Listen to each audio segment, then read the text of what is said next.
Water hammered the glass so hard I thought it might shatter, the sound echoing the desperate rhythm of my heartbeat as I pressed the phone to my ear and prepared to beg. I stood there, phone pressed to my ear, listening to my mother's cold voice on the other end, and I knew this was it. This was the moment everything would either break me completely or force me to become someone I never thought I could be. My 5-year-old daughter Maya clutched her stuffed cat against her chest, her wide brown eyes watching me with a trust I wasn't sure I deserved anymore. The water was already seeping under the door, dark and relentless, swallowing everything we owned. I had nowhere else to go, no one else to call, so I did the one thing I swore I would never do again. I called Eleanor. I called my mother and begged her to let us stay. Her answer still echoes in my head like a death sentence wrapped in false generosity. Of course you can come, Sarah. We always take care of family, don't we? Even the ones who can't seem to take care of themselves. The way she said it, each word dripping with condescension, made my stomach turn. But what choice did I have? The flood had destroyed everything. My landlord said it would be weeks, maybe months before the building was habitable again. My savings account had exactly $237 in it. I was a freelance writer barely scraping by, and Maya needed stability. She needed a roof over her head. She needed her mother to be strong. If you're listening to this story, and you've ever felt trapped by the people who were supposed to love you most, if you've ever had to choose between your dignity and your survival, then please, stay with me, hit that like button, subscribe to this channel, and drop a comment telling me you understand. Because what I'm about to share with you changed everything. It broke me down to nothing, and then it rebuilt me into someone I never knew I could become. But I'm getting ahead of myself. Let me take you back. Let me tell you how I ended up in that moment, soaked and desperate, about to walk back into the house that had been my personal hell for 18 years. I grew up in that house. The big colonial on Maple Street with the perfectly manicured lawn and the pristine white shutters. From the outside, we looked like the American dream. Inside, we were a nightmare wrapped in cashmere and concealed behind forced smiles. My mother Eleanor was a master of appearances. She threw charity galas. She organized the neighborhood book club. She made sure everyone saw her as the pillar of the community, the perfect mother with 2 daughters. But perfection has a price, and I was the one who paid it. My earliest memory of understanding my place in the family hierarchy was when I was 7 years old. It was Christmas morning. Chloe, my younger sister, who was 5 at the time, had torn through her pile of presents with glee. A new bicycle with pink streamers, a dollhouse that was taller than she was, an entire wardrobe of designer clothes that Eleanor had picked out from boutiques in the city. I had 3 presents. A book from the clearance bin at the grocery store, pages already yellowed. A sweater that was 2 sizes too big, Eleanor's reasoning being that I would grow into it. And a set of generic crayons in a box that was dented on one side. I remember looking at the disparity, even at 7, and feeling something cold settle in my chest. When I asked why Chloe got more presents, Eleanor had smiled that thin smile of hers and said, "Chloe is special, Sarah. She deserves special things. You should be happy for your sister." That pattern continued through every holiday, every birthday, every milestone. When Chloe turned 8, Eleanor threw her a party at the country club with a professional photographer, a live musician, and a custom cake that cost more than our monthly grocery bill. When I turned 10, Eleanor made a boxed cake and invited 2 kids from my class who barely knew me. One of them didn't even show up. I sat at our kitchen table wearing a dress that had been Chloe's hand-me-down, too frilly and too small, eating dry cake and pretending I wasn't dying inside. Eleanor took one photo with a disposable camera. In the picture, I'm smiling, but my eyes are empty. That photo sat in a drawer for years until I finally threw it away when I moved out. School was no refuge. Chloe was naturally charismatic, the kind of child teachers loved and other kids flocked to. She was in every play, every talent show, every special assembly. Eleanor attended every single one, sitting in the front row with her camera, beaming with pride. I was quiet, bookish, the kid who ate lunch alone and spent recess in the library. I tried out for the school play once in 6th grade. I practiced my audition monologue for weeks in front of my bedroom mirror. I was actually good. I felt it. But when Eleanor found out I had auditioned, she was furious. "You're embarrassing yourself, Sarah. You don't have the personality for theater. That's Chloe's thing. Why do you always have to try to copy your sister?" I didn't get a call back.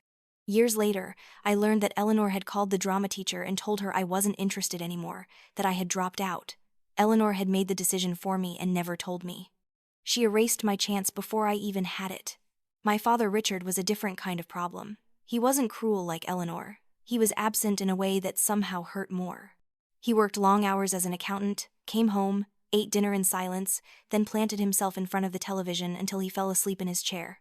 He never hit me, never yelled, never said anything particularly harsh. He just never said anything at all.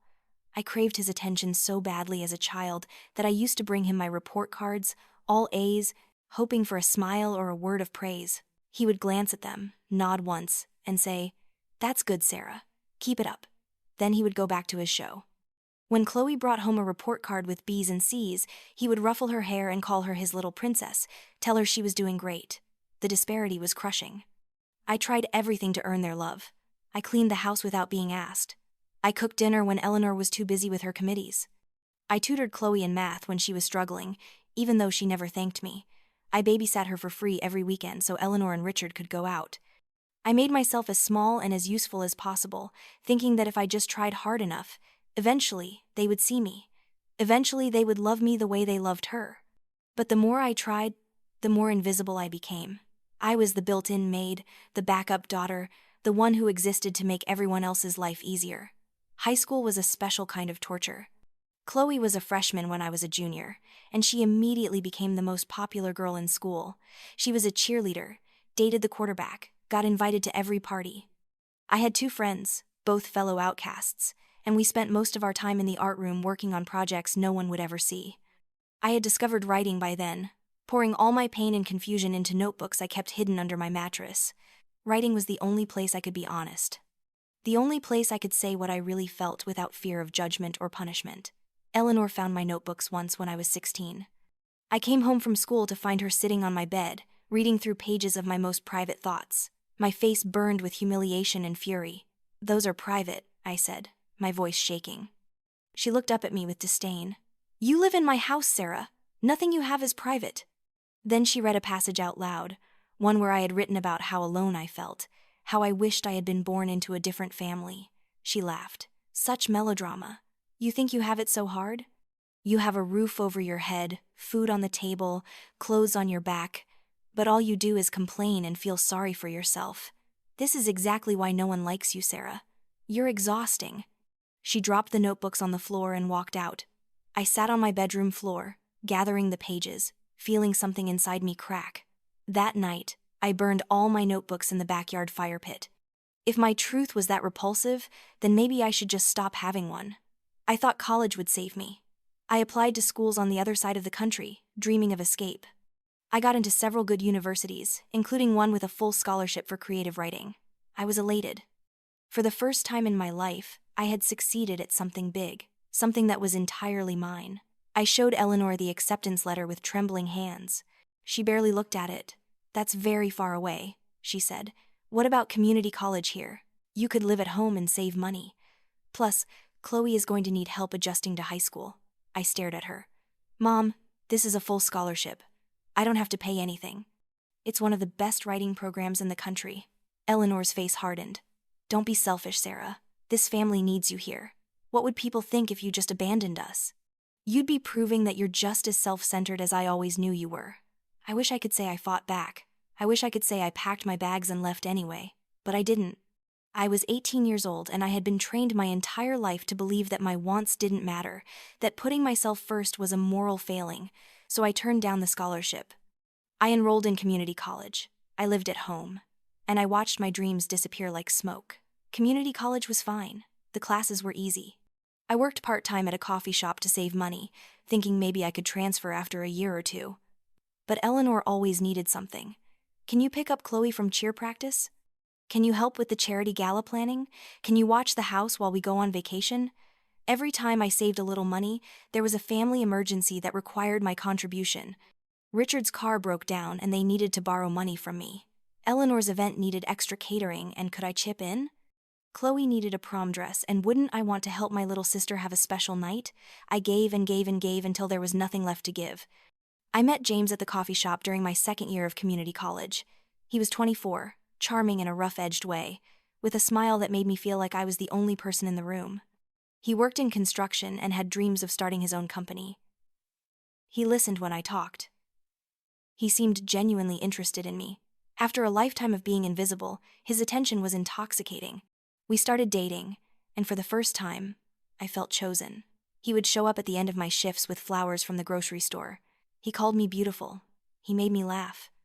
I fell hard and fast, mistaking attention for love. Eleanor hated him immediately. "He's beneath you," she said, which was ironic given how she had always made me feel beneath everyone else. "He's going nowhere. He's not educated. He's not from a good family. You can do better." But I didn't want to do better. I wanted someone who wanted me. When James proposed after 6 months of dating, I said yes. We got married at the courthouse with 2 witnesses we pulled off the street. I wore a dress I bought at Target. I didn't tell my family until afterward. When I called Eleanor to tell her, she was silent for a long moment. Then she said, "Well, I hope you're happy, Sarah. You've made your bed. Now you have to lie in it." She hung up before I could respond. The first year of marriage was good. We lived in a cramped studio apartment that smelled like mildew, but it was ours. James worked long hours on construction sites and came home exhausted but affectionate. I had transferred to a state university finally, commuting an hour each way, studying journalism. I was writing again, contributing to the school paper, feeling like maybe I had found my path. Then, I got pregnant. It wasn't planned. I was on birth control, but nothing is 100%. When I told James, his face went through a series of emotions I couldn't quite read. Then he smiled and said, "Okay, we'll make it work." But something in his eyes had changed. Maya was born on a rainy Tuesday in October. The moment they placed her in my arms, I understood what love actually was. Not the conditional, performative love I had grown up with, but something pure and overwhelming. She was perfect. Tiny fingers, dark eyes, a rosebud mouth. I looked at her and swore an oath right there in that hospital room. "I will never make you feel the way they made me feel. I will love you unconditionally. You will always be enough." James seemed happy at first. He took photos, called his family, bought a stuffed cat for Maya that she would later name Muffin. But as the reality of parenthood set in, his enthusiasm waned.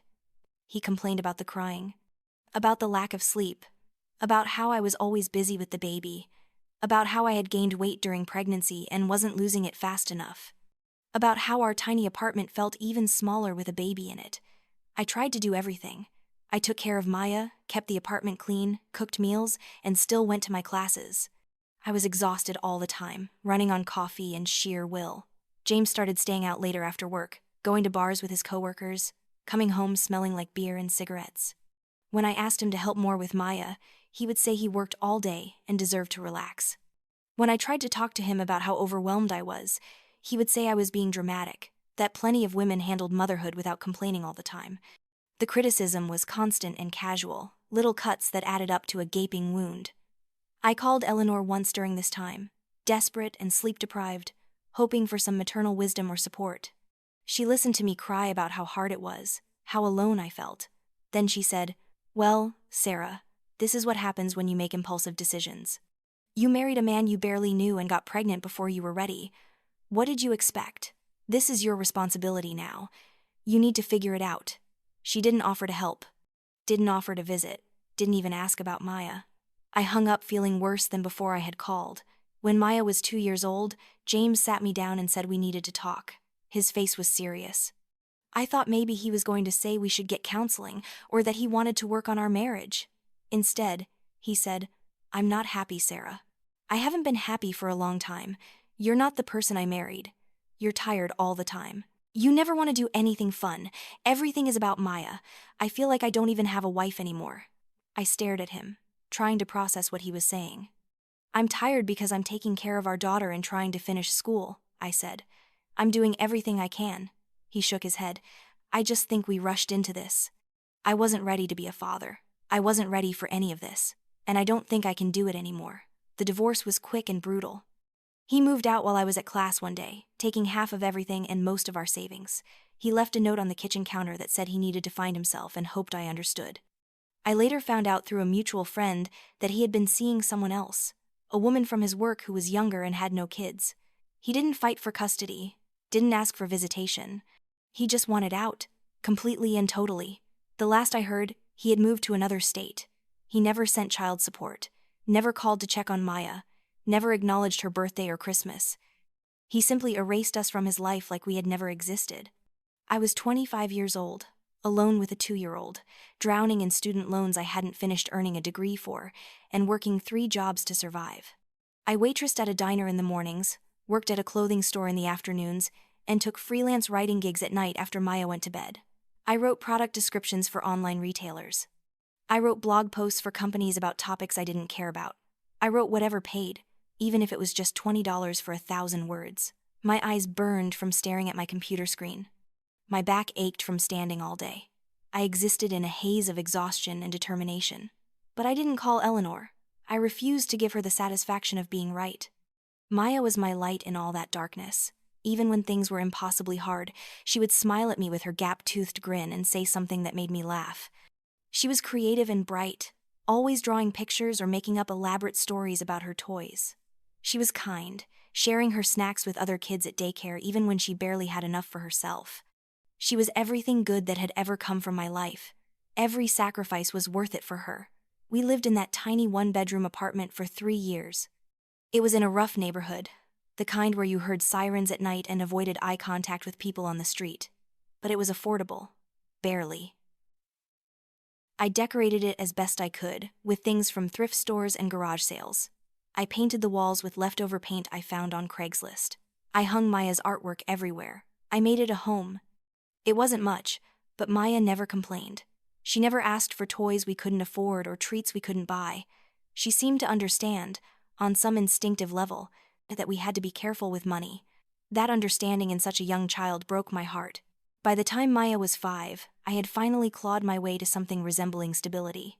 I had built up a roster of regular freelance clients. I was making just enough to cover rent, utilities, food, and daycare. We weren't comfortable, but we weren't drowning anymore.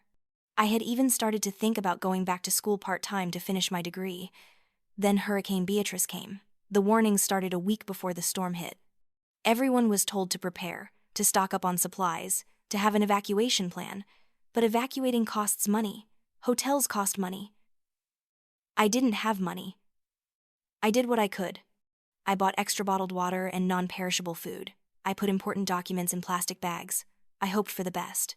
The rain started on a Monday, gentle and steady. By Tuesday, it was a downpour. By Wednesday, it was biblical. Water poured from the sky in sheets. The streets turned into rivers. And then the water started coming in under our door. I tried everything. I shoved towels under the door. I used every container I had to scoop water and dump it in the bathtub. But it was futile. The water kept rising. It was cold and dirty and relentless. Maya stood on the couch, crying, clutching Muffin the stuffed cat, asking me why the water wouldn't stop. I didn't have an answer. The building manager came around Wednesday evening, banging on doors, telling everyone on the first floor to evacuate immediately. The foundation was compromised. The electrical was dangerous. We had to leave. I packed what I could into garbage bags. Clothes, Maya's favorite toys, photos, my laptop. We waded through ankle-deep water to my car, which thankfully was parked on higher ground. I drove us to a 24-hour diner and bought one coffee that I nursed for 3 hours while Maya slept across the booth, using my jacket as a blanket. I called everyone I could think of. Jessica said her apartment was full. David offered his couch for 2 days maximum. My cousin in another state said we could come, but she couldn't help with travel costs and I had $40 to my name. No one had a real solution. That's when I knew. I had to call Eleanor. I sat in that diner at 2 a.m, staring at my phone, feeling like I was about to jump off a cliff. Maya was sleeping, her little face peaceful and trusting. She deserved better than sleeping in diners and cars. She deserved a roof and a bed, even if that roof belonged to people who hated me. Even if that bed came with a price I didn't want to pay. I dialed the number I had deleted and rememorized 100 times. Eleanor answered on the 4th ring, her voice thick with sleep and irritation. "This is Sarah," I said. "My apartment flooded. I have nowhere to go. Can Maya and I please stay with you for a few days until I figure something out?" The silence on the other end lasted an eternity. Then Eleanor spoke, her voice dripping with false concern and real condescension. "Of course you can come, Sarah. We always take care of family, don't we? Even the ones who can't seem to take care of themselves." The drive to Maple Street took 45 minutes. I spent the entire time trying to prepare myself for what was coming. I told Maya stories about brave warriors and magical castles, trying to make it sound like an adventure instead of a surrender. She asked questions. "Will there be other kids there?" "Yes, your cousin Muffin. Will we have our own room? I think so, sweetheart. Will Grandma like me? Of course she will. Lie after lie after lie, building a tower of false comfort that I knew would collapse the moment we walked through that door.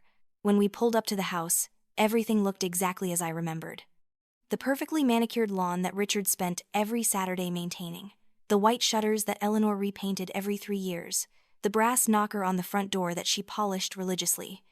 The house was a monument to appearances, every inch of it designed to project success and normalcy. I knew what lay behind that perfect facade. But Maya didn't. She looked up at the big house with wide eyes. "It's so big, Mommy," she whispered. I took her hand. "Yes, baby, it is." She looked up at me with sudden worry. "Does Grandma hate me?" The question hit me like a physical blow. I knelt down to her level, taking both her small hands in mine. "Why would you think that, Maya?" She chewed her lip. "You never talk about her. We never visit. In my stories, grandmas are nice and give cookies. But we don't see yours. So maybe she doesn't like us?" I pulled her into a hug, my heart breaking into 1,000 pieces.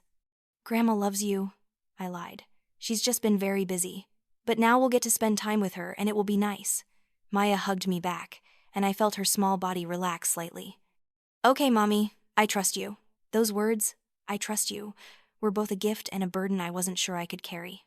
I rang the doorbell. My heart was hammering so hard I could feel it in my throat. The door opened, and there she was. Eleanor Mitchell in all her terrible glory. She was 58 but looked at least 10 years younger, the product of expensive skincare and probably some tasteful work. Her blonde hair was perfectly styled even though it was nearly 3 in the morning. She wore a silk robe that probably cost more than my monthly rent. Her eyes swept over me with barely concealed disgust, then landed on Maya with something colder. Disinterest. Disdain. The look you give something unpleasant you wish wasn't there. "Come in," she said, stepping aside. "You're letting the cold air in." We stepped into the foyer, and I was immediately transported back to every uncomfortable moment of my childhood. The grandfather clock ticking loudly in the corner. The crystal chandelier Eleanor had special ordered from Europe. The cream-colored carpet that we were never allowed to walk on with shoes. Everything was exactly the same, preserved like a museum to Eleanor's vision of perfection. Maya held onto my hand tightly, sensing the tension even if she didn't understand it. I heard the television from the living room. Richard was in there, I knew, in his chair, exactly where he always was. "Hey, Dad," I called out. No response, not even an acknowledgement. Same old Richard. Then I heard footsteps on the stairs, and my stomach dropped. Chloe appeared, descending like she was making an entrance at a fashion show. She was 30 now, and she looked like an Instagram filter come to life. Perfect blonde hair, perfect makeup, perfect outfit despite the late hour. She was wearing designer loungewear that probably cost hundreds of dollars. Her nails were freshly manicured, her skin glowed. She looked me up and down with barely concealed amusement. "Oh, wow," she drawled. "Look what the flood dragged in. Nice outfit, Sarah. Is that from Goodwill?" I looked down at my clothes, jeans that were too big because I had lost weight from stress. A sweatshirt with a stain on the sleeve from when Maya had spilled juice a week ago. Sneakers held together with duct tape. I looked like exactly what I was, someone barely surviving. "Thanks, Chloe," I said evenly. "It's good to see you too." Chloe's eyes slid to Maya, and her smile turned sharp. "And this must be the famous Maya. I've heard so much about you." "Well, not that much actually. Sarah never really talks about you. I guess she's been too busy with her very successful writing career." She said the word successful like it was a joke. Maya shrank behind my leg. "Hi," she whispered. Chloe ignored her and turned to Eleanor. "Are you seriously putting them in the guest room?" "Because Leo and I were thinking of staying this weekend and we always use that room." Eleanor waved her hand dismissively. "Don't worry, dear. I'm putting them in the storage room. It'll be fine for a few days." Chloe raised an eyebrow, then shrugged. "Your house, your rules." She disappeared into the kitchen, calling back, "I'm making tea." "Don't expect me to make any for you, Sarah. You know where everything is." Eleanor gestured for us to follow her upstairs. Maya clung to my hand, her small fingers crushing mine. We walked down the hallway, past the guest room with its queen bed and attached bathroom, past Chloe's old room that had been preserved like a shrine, past everything comfortable and welcoming, to the very end of the hall. Eleanor opened a door I remembered well. The storage room, the place where things went to be forgotten. She flipped on the light, and my heart sank. If anything, it was worse than I remembered. The room was maybe 10 by 10 feet. and nearly every inch of floor space was covered with boxes, old furniture, Christmas decorations, and random junk Eleanor couldn't part with. There was a small window, but it was covered with a shade that was yellowed and torn. The air smelled stale and dusty.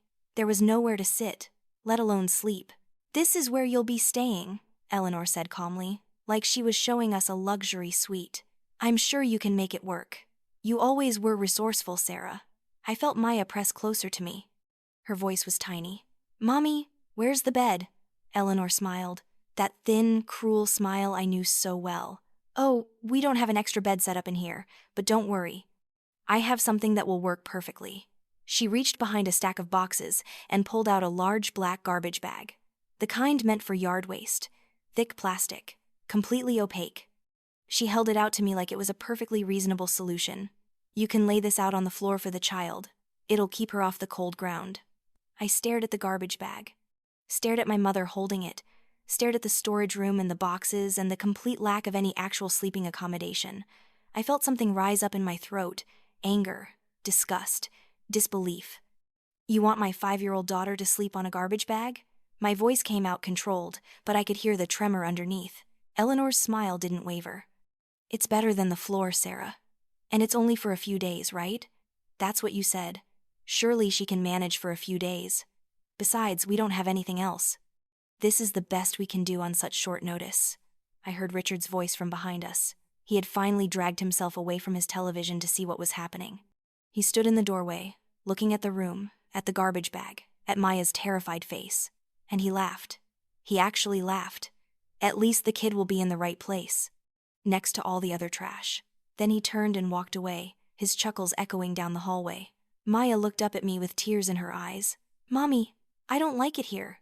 I don't want to sleep on that. Can we go home, please?" I knelt down and pulled her close, fighting back my own tears. "I know, baby, I know. But our apartment is flooded, remember? We have to stay here just for a little bit, just until Mommy can fix everything." She buried her face in my shoulder and started to cry softly. I looked up at Eleanor, who was watching us with that blank expression that was somehow worse than anger. "Thank you," I forced myself to say. The words felt like glass in my mouth. "We appreciate you letting us stay." Eleanor handed me the garbage bag. "I'm glad you understand, Sarah. Family helps family. But we all have to accept our circumstances, don't we? Some of us make better choices than others, and those choices have consequences." I took the garbage bag from her, my fingers shaking. Eleanor looked around the room one more time. "Try not to disturb too many things in here. Some of these boxes have valuable items, and please keep the child quiet. Chloe's daughter Muffin is a very light sleeper, and she needs her rest. She has French lessons in the morning." Then she left, closing the door behind her with a soft click that felt like a cell door locking. I stood there in that storage room, holding a garbage bag, my daughter crying against my shoulder, and I felt something inside me fundamentally shift. This wasn't just cruelty. This was calculated dehumanization. This was Eleanor's way of making absolutely certain I understood my place. That Maya understood her place. We were garbage to her. Always had been. The garbage bag wasn't a solution to a problem. It was a statement. I looked around the room, at the boxes and junk, at the small window, at the complete absence of care or comfort. I looked at the garbage bag in my hands, and I made a decision. Not right now. I couldn't leave right now because I had nowhere to go. But soon, very soon, this would end. I cleared a small space on the floor, pushing boxes to the side. I spread out the garbage bag. The sound it made, that terrible crackling sound of plastic on hardwood, made my stomach turn. I pulled out the thin blanket I had grabbed from our apartment and laid it over the garbage bag. It barely covered it. You could still see the black plastic peeking out from the edges.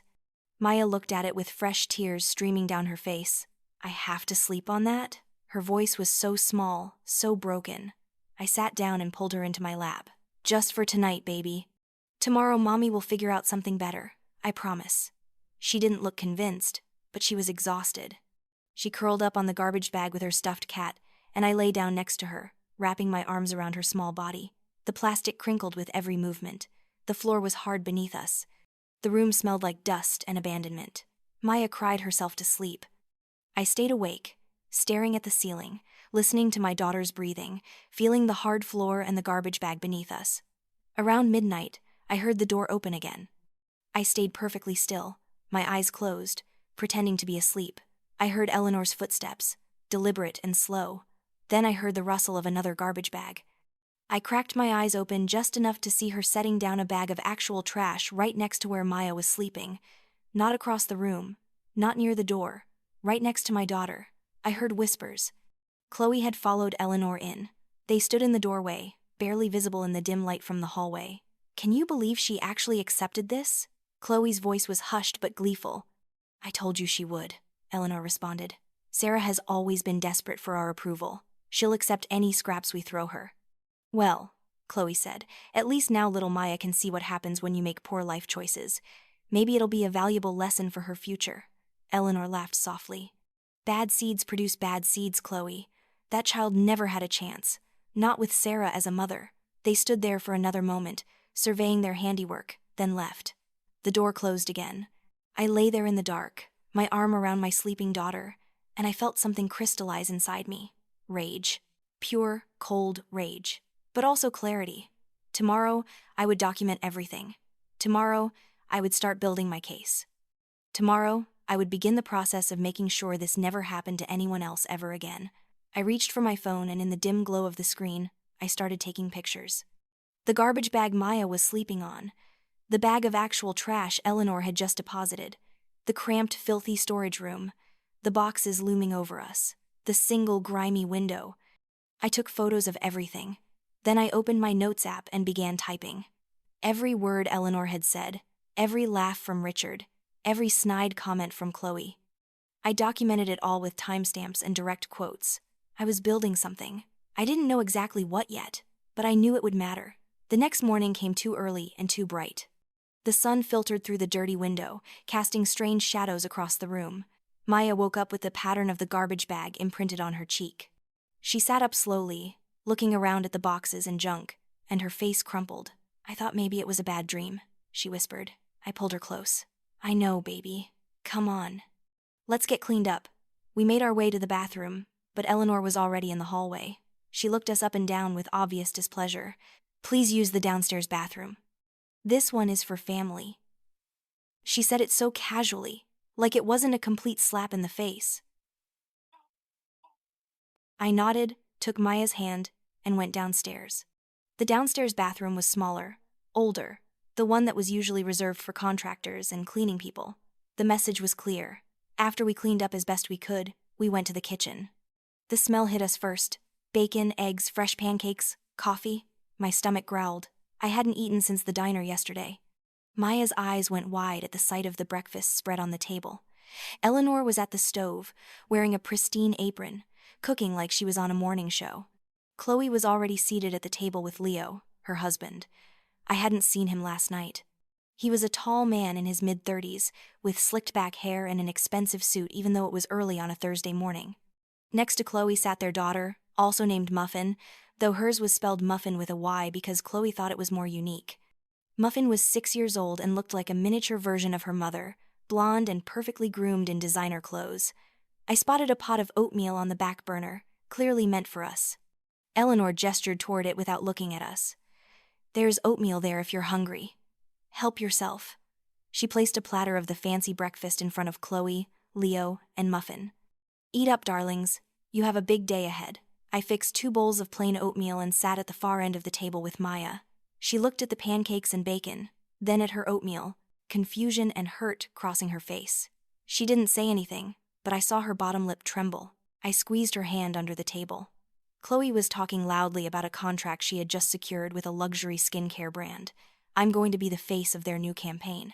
Can you imagine? My face on billboards. Leo was nodding, chiming in about his latest investment success. Richard had joined us, sitting at the head of the table with his coffee and newspaper. Eleanor sat down and they all began eating and talking like Maya and I weren't even there. We were ghosts, furniture, less than nothing. After about 10 minutes of being ignored, Maya tried to speak.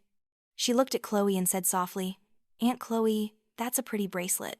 Chloe glanced at her like she had just noticed an insect. She held up her wrist, showing off a diamond tennis bracelet. "This? It's from Cartier. A gift from Leo. It costs more than some people make in 6 months." She looked pointedly at me when she said it. Then she turned back to her conversation with Eleanor, effectively dismissing Maya. Maya shrank back in her chair. I rubbed her back, trying to comfort her, feeling my rage build. Eleanor announced that since I was staying in their home, it was only fair that I contribute to the household. She handed me a list written in her perfect cursive. Vacuum the entire downstairs. Clean all 3 bathrooms. Do the laundry, which is backing up. Dust the living room, dining room, and den. Water all the plants. Oh, and if you could meal prep for dinner tonight, that would be helpful. I'm having guests over and I simply don't have time to do everything myself. I took the list, my hands shaking slightly. Of course, I said quietly. Thank you for letting us stay. I'll help however I can. Chloe smirked. Look at that, Mom. The maid finally showed up. Maybe we should have flooded her apartment sooner. Everyone laughed except Maya and me. Maya looked up at me with confusion. Mommy, why are they being mean? Shh, baby. It's okay. They're just joking. Another lie to add to the pile. I spent the morning cleaning Eleanor's house from top to bottom while Maya sat in corners trying to stay out of everyone's way. I scrubbed toilets until my hands were raw. I vacuumed every inch of carpet. I dusted furniture that was already spotless. I did load after load of laundry, folding Chloe's expensive clothes with care I didn't feel. The whole time, I could hear them in the other room, laughing, watching television, living their comfortable lives while I worked like hired help. Every now and then, Eleanor would appear to inspect my work, pointing out spots I missed or things I did wrong. The bathroom mirror has streaks, Sarah. You need to redo it. You folded my blouses wrong. They'll wrinkle. Is this really the best you can do? Around noon, Maya tried to play with her cousin Muffin. The 2 girls were only a year apart in age, and Maya had always hoped they could be friends. She approached Muffin shyly while the older girl was coloring in the living room. Hi, Muffin. That's really pretty. Can I color with you? Muffin looked up with an expression of pure disdain that she had clearly learned from her mother. My mommy says I'm not supposed to play with kids who don't have good manners. My mommy says your mommy made bad choices and that's why you're poor and don't have a house. Maya's face fell. I felt my blood boil, but before I could say anything, Chloe appeared. Muffin, darling, don't be rude to your cousin. It's not Maya's fault that her mother is a complete failure. She smiled sweetly at Maya. You understand, don't you, sweetie?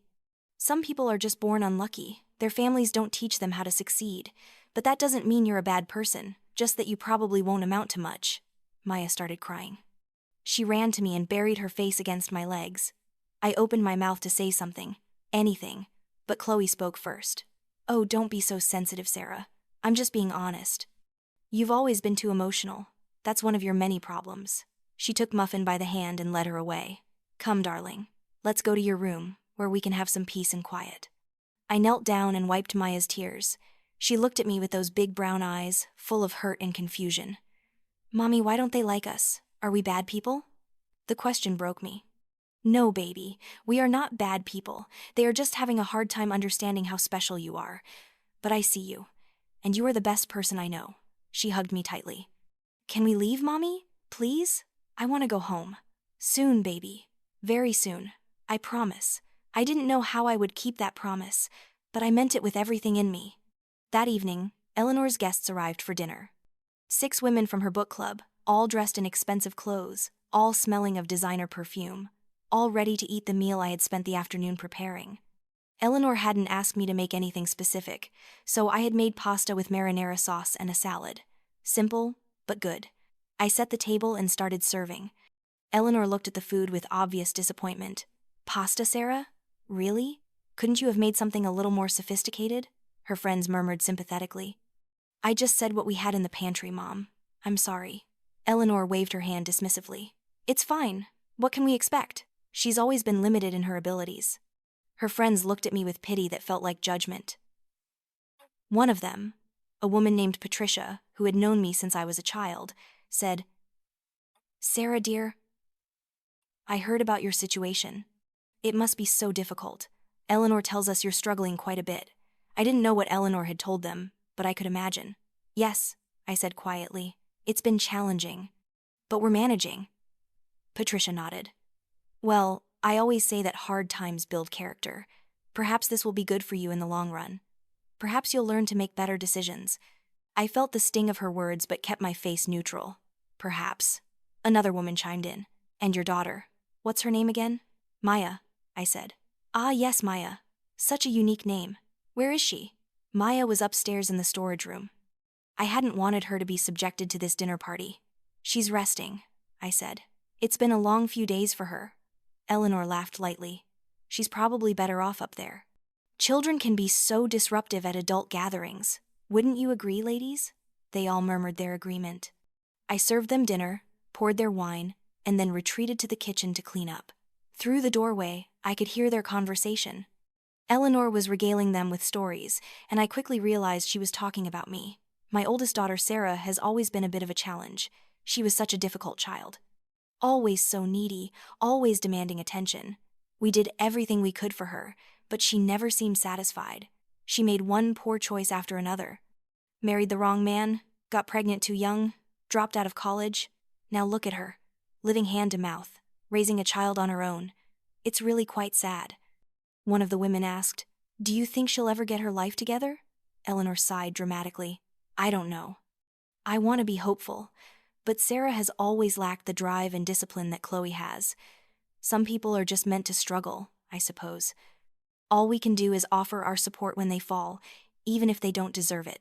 I stood in the kitchen, my hands gripping the counter, listening to my mother rewrite history. Listening to her paint me as some tragic failure who had always been broken. Listening to her perform for her friends, playing the role of the martyr mother who sacrificed everything for her ungrateful daughter.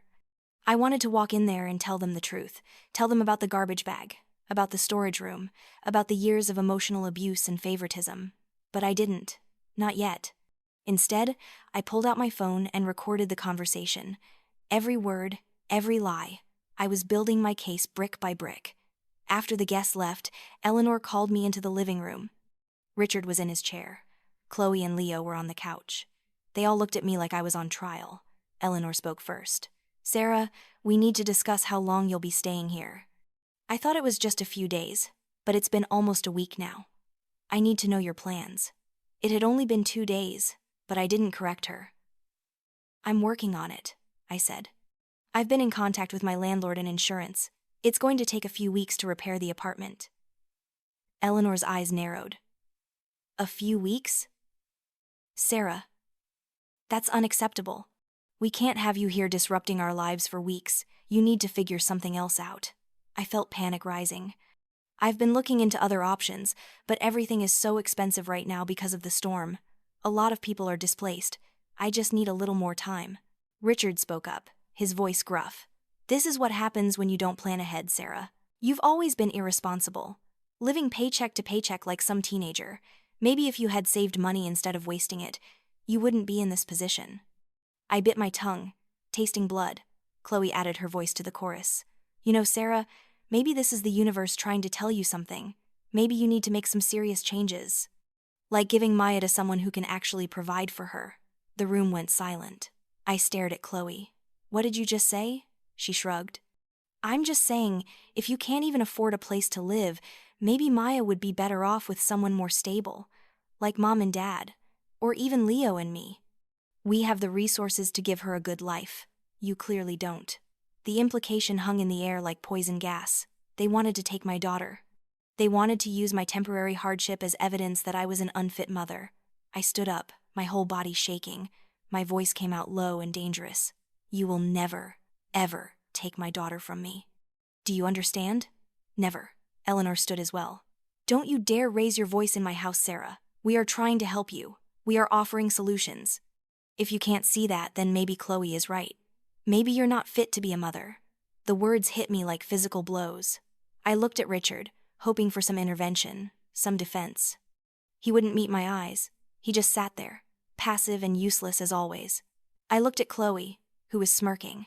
I looked at Leo, who looked uncomfortable but said nothing. And I looked at Eleanor, standing there in her designer clothes, in her perfect house, with her perfect life built on the suffering of others. And I snapped. "No," I said. My voice was steady now. "Clear. You want to know the truth? The real truth? You people have no right to judge me. You have no right to talk about fitness as parents. You, Eleanor, are the worst mother I have ever known. You destroyed me systematically for 18 years. You compared me to Chloe every single day of my childhood. You made me feel worthless and small and wrong. You celebrated every one of Chloe's successes and ignored every one of mine. You made me believe I didn't deserve love or happiness or basic human decency. And now you have the audacity to sit there and suggest I'm not fit to raise my daughter? Eleanor's face went white, then red. How dare you speak to me that way? I'm your mother. Exactly, I said. You're my mother.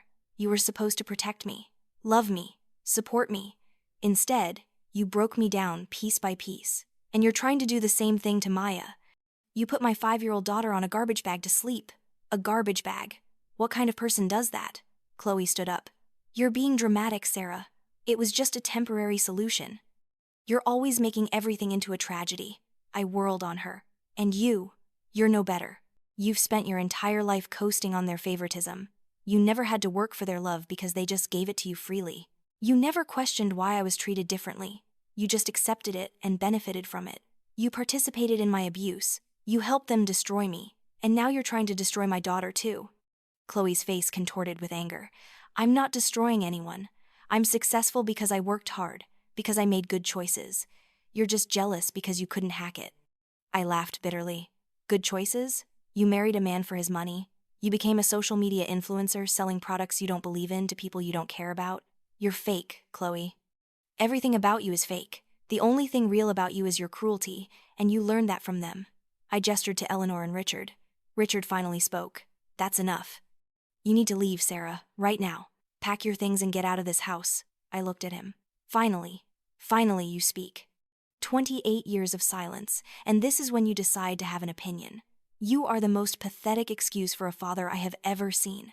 You sat there for my entire childhood and watched her torture me. You did nothing. You said nothing. You let it happen because it was easier than standing up to her. You're not just complicit, you're guilty. He stood up, his face red with rage. Get out! Get out of my house now. I picked up Maya from upstairs. She was awake, had probably heard everything. Her eyes were wide and scared. We left. I didn't pack. I didn't say goodbye. I just took my daughter's hand and walked out of that house. As the door slammed behind us, I heard Eleanor screaming. You'll regret this, Sarah. You'll come crawling back. And when you do, the door will be locked. You're dead to us. Do you hear me? Dead. I drove us to Mrs. Harriet's house. She was an elderly widow who lived 3 houses down from Eleanor, a kind woman who had always treated me gently when I was growing up. She answered the door in her bathrobe, took one look at my face, and pulled us inside without a word. I saw the article, dear. I'm so proud of you. Wait, I said. What article? She showed me her phone. David had published my story.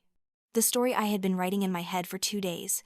The story I had actually written and sent to him at 3 a.m. in a moment of desperate clarity that I barely remembered. The Garbage Bag Bed, a story of family betrayal. It was already live. It already had thousands of shares. I realized what had happened. In my sleep-deprived, emotionally destroyed state that first night, I had poured everything onto the page and hit send. David, bless him, had recognized it for what it was, the truth. Unvarnished and painful and real, and he had published it, with my permission that I had given in a moment I couldn't fully recall but didn't regret. The article included the photos, the storage room, the garbage bag, Maya's scared face, Eleanor's text messages, everything. I sat down on Mrs. Harriet's couch, Maya curled in my lap, and watched as my phone exploded with notifications. The article was going viral. Shares, comments, news outlets picking it up. Within hours, it was everywhere. By morning, it was trending nationally. Eleanor called. I didn't answer. She called again. And again. She left voicemails. The first few were furious. How could you do this? How could you betray your family? You've ruined us. Then they became desperate. Sarah, please. You need to take this down. People are threatening us. This is getting out of hand. Please. We can talk about this. We can fix this. Then they became venomous. You ungrateful bitch. After everything we did for you, you'll pay for this. We'll sue you. We'll destroy you. I saved every message. More documentation. The response to the article was overwhelming. Millions of people read it in the first 24 hours. People shared their own stories of family abuse in the comments. People called Eleanor, Richard, and Chloe out by name. The doxing happened quickly, though I hadn't included their full names. People who knew them, who lived in the neighborhood, who had seen their perfect facade for years, started talking. They corroborated my story. They added their own observations. Eleanor's charity work was revealed to be mostly performative. Richard's accounting firm faced scrutiny, but Chloe bore the brunt of it. Her social media was destroyed. Hundreds of thousands of followers turned on her. Comments flooded in. How could you treat a child that way? You're disgusting. You don't deserve your platform. Brands started dropping her. The luxury skincare company that had just signed her for their campaign released a statement. We do not support or condone the treatment of children as described in recent reports. We have terminated our relationship with Chloe Mitchell effective immediately. One by one, her sponsorships disappeared. Her perfect Instagram life crumbled in real time. Leo was affected too. His firm received so much negative attention that they asked him to take a leave of absence. Within a week, he had filed for divorce. He released his own statement. I was unaware of the extent of my former family's behavior. I do not condone their actions and am taking steps to distance myself from this situation. He threw Chloe under the bus to save his career. Eleanor and Richard became pariahs in their own neighborhood. Their friends stopped calling. People crossed the street to avoid them. Their house, their perfect showcase house, became a prison. Eleanor couldn't show her face at the country club. Richard lost clients who didn't want to be associated with someone accused of child abuse. Their perfect life, built on appearances and cruelty, collapsed like a house of cards. And I watched it happen from the safety of Mrs. Harriet's guest room, with my daughter safe in my arms, and I felt something I hadn't felt in years: free. David offered me a full-time position at the magazine. The article had brought in so much traffic that they wanted me to write more. Real stories, important stories. The pay was better than anything I had made in years. A publisher reached out about a book deal. The advance was enough to put a down payment on a small house. For the first time in my life, I wasn't drowning. I was swimming. I was thriving. Maya started therapy with a wonderful child psychologist who specialized in trauma. She needed help processing what had happened, and I needed to make sure she didn't carry these wounds the way I had carried mine. The therapist told me Maya was resilient. She would be okay. Children are amazing that way. They can survive things that would break adults, but she needs stability and love and the knowledge that she's safe. That's what matters most now. I bought a small house, 2 bedrooms, 1 bathroom, a little yard with a tree perfect for climbing. It wasn't much, but it was ours, really ours. No landlord, no family controlling the space, ours. Maya picked out paint for her room. She chose lavender purple. We painted it together, making a mess, laughing, listening to music. I bought her a real bed with a quilted comforter covered in stars. I built her a bookshelf and filled it with books. I hung her artwork on every wall. The first night she slept in her new room, she called me in before bed. She was tucked into her real bed, hugging her stuffed cat Muffin. She looked around her room with wonder. Mommy, this is really mine? Forever? Forever, baby. Forever and always. She smiled, really smiled. For the first time since the flood, I'm glad we left that scary house. I'm glad we have our own home now. Me too, sweetheart. Me too. One day, about 2 months after the article published, there was a knock on my door. I opened it and found Chloe standing there. She looked terrible. Her hair was unwashed and pulled back in a messy ponytail. She wore sweatpants and an old t-shirt. No makeup. Her eyes were red and swollen. She looked like a completely different person from the polished, perfect woman who had sneered at me in Eleanor's kitchen. Can we talk? Her voice was small, broken. I stepped outside and closed the door. Maya was inside watching cartoons, and I wanted to keep her away from this. What do you want, Chloe? She started crying immediately. I'm sorry. I'm so sorry, Sarah. I know that doesn't mean anything. I know it doesn't fix anything, but I need you to know that I see it now. I see what we did to you, what I did, and I'm ashamed. I'm so ashamed I can barely look at myself in the mirror. I crossed my arms. What happened? Leo left me. All my contracts are gone. My friends won't talk to me. Mom blames me for the article. She says if I had just kept my mouth shut, you wouldn't have had as much ammunition. She won't even look at me now. Dad barely acknowledges I exist. I've lost everything, Sarah. Everything. And it's my fault. I know it's my fault. I felt a strange mixture of emotions. Part of me wanted to feel satisfaction, vindication. The part of me that had suffered for so many years wanted to say, good, you deserve it. But looking at Chloe, broken and crying on my doorstep, I just felt tired. and sad. Sad for the childhood we could have had if Eleanor hadn't poisoned everything. Sad for the sisters we could have been. I'm sorry you're hurting, Chloe. I really am. But I can't fix this for you. I can't make this better. You made choices. Choices that hurt people. Those choices have consequences. She nodded, wiping her face with her sleeve. I know. I'm not asking you to fix it. I'm not asking for forgiveness. I don't think I deserve that. I just wanted you to know that I'm going to therapy. I'm trying to understand why I became the person I became. Why I thought it was okay to treat you that way. I'm trying to change. Not for you. I don't expect anything from you, but for me. Because I don't want to be that person anymore. I looked at my little sister. For the first time, I saw something real there. Genuine remorse. Self-awareness. The beginning of accountability. That's good, Chloe. I hope you figure it out. I really do. But Maya and I, we're building a new life. And that life doesn't include people who hurt us. Even if they're family. Especially if they're family. She nodded again. I understand. Can I just say one more thing? I waited. Tell Maya I'm sorry. Tell her that what we did was wrong. Tell her she deserves better. Tell her she's not garbage. She's a kid. A good kid. And she didn't deserve any of it. I'll tell her, I said. Goodbye, Chloe. She walked away, and I watched her get into her car and drive off. I didn't feel closure, but I felt something. A crack in the wall of anger I had been carrying. Not forgiveness. Not yet. Maybe not ever. But something. Eleanor and Richard never apologized. Not once. I heard through Mrs. Harriet that they had become reclusive. They rarely left the house. Eleanor had stopped hosting her book club. Richard had retired early.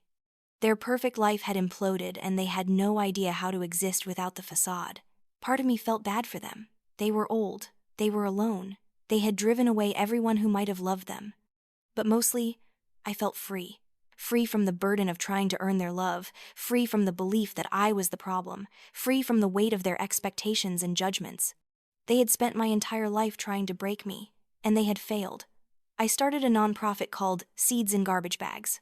The name came from something Mrs. Harriet said to me one day. She said, Sarah, they tried to treat you like garbage, but you know what? Even garbage can grow gardens. Seeds germinate in compost. Beauty comes from decay. You took their worst treatment and turned it into something powerful. You're not garbage. You're a seed. And seeds always find a way to grow. The organization provided support for single mothers and families escaping toxic situations. We offered temporary housing assistance, job placement, therapy connections, legal support, and financial planning. We partnered with local businesses and donors. The response was incredible. Within 6 months, we had helped over 100 families. Each one had a story like mine. Each one needed someone to believe them, to help them, to show them they weren't alone. A year after the article published, I was invited to speak at a national conference on family dynamics and healing from abuse. I stood on stage in front of 1,000 people and told my story. Not for pity, not for sympathy, but for truth. For all the people who had been scapegoated, overlooked, abused, and made to feel like they deserved it. I talked about the garbage bag. I talked about the storage room. I talked about Eleanor and Richard and Chloe and the systematic destruction of my self-worth. And then I talked about Maya, about resilience, about choosing to break the cycle, about building something new from the ashes of what broke us. The standing ovation lasted 5 minutes. Afterward, hundreds of people came to talk to me, to thank me, to share their stories, to cry with me. I realized that my pain, all those years of suffering, had become something valuable, not because it had happened, but because I had survived it and chosen to help others survive too.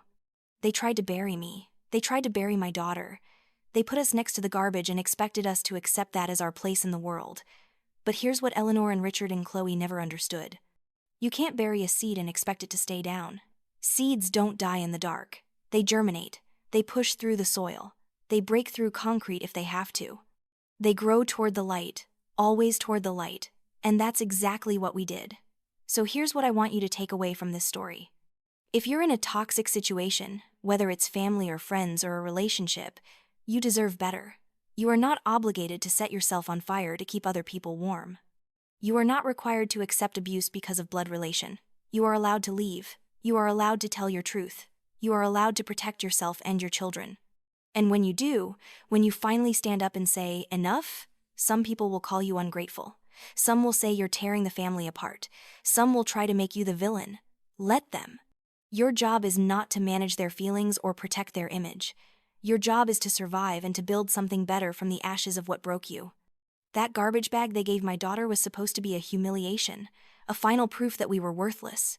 Instead, it became a symbol, a line in the sand. The moment I decided that my daughter's dignity was more important than their approval. The moment I chose truth over peace. The moment I remembered that I was not, and never had been, garbage. I was a seed, we both were. And now we're growing in the sunlight, far away from the people who tried to keep us in the dark. Now I want to hear from you.